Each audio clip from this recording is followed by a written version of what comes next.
Okay guys, welcome back to Dwood. Today I'm going to show you how I made this CNC blue line flag. This is going to be part one of a two-part series. The second video will be flag very similar to this, made without a CNC and only a router. Let's get started. Okay, I started out with what is a 1x12 and I've cut it down to length, which is a little bit bigger than what I need. The first thing I'm going to do is look right here at the end and see that it's bowed. So since I'm going to be using the CNC, the stars would not be even with a bowed board because it's not perfectly flat. So what I'm going to have to do is put it on the CNC and flatten the board. The next video I'm going to show you how to do this same flag with only a router. And in that case, you won't need to flatten it to be perfectly flat because the router will make each line based off the top of the board.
Alright guys, we got that done on the CNC. As you can see, that turned out pretty good. I've got it trimmed down to size with a miter saw and table saw. Now what we're going to do is we're going to take some of this India ink again and touch up these sides and the ends for finishing touches.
Alright, this thing's looking pretty good here. We've got it all stained and everything.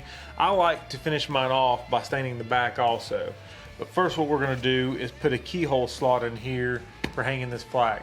To do this, I've got a keyhole bit in my router here, and I made a jig for this to go in that I can just literally slip over this, stick my router down in, and make the slot.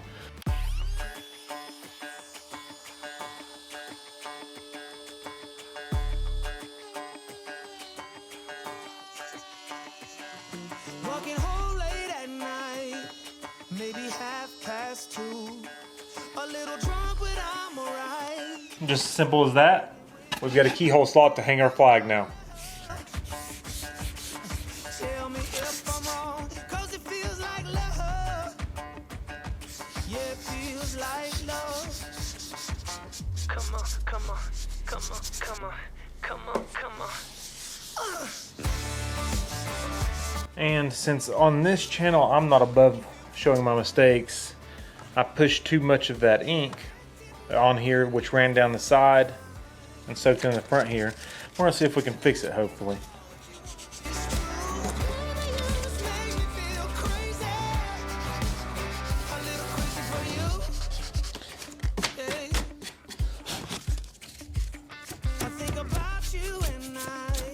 And I don't think that looks too bad. Am I out of my mind, or is this how it should be? You made me sing about love, so just tell me if I'm wrong, but it feels like love. Yeah, it feels like love. Yeah. Don't know what you do, but you make me feel fine. And you can't deny. Alright, that turned out pretty good. Leave me a comment down below what you think of it. Stay tuned for an upcoming video on how I show you how to do this same flag without a CNC. Alright guys, that's a wrap for that one. Thanks for watching. I've got another awesome Dwood video ready for you right there. If you enjoyed this video, please go ahead and hit that like button. And what'll help me out more than anything, leave a comment down below. And definitely subscribe. As always, links to almost everything I use is linked down in the description below.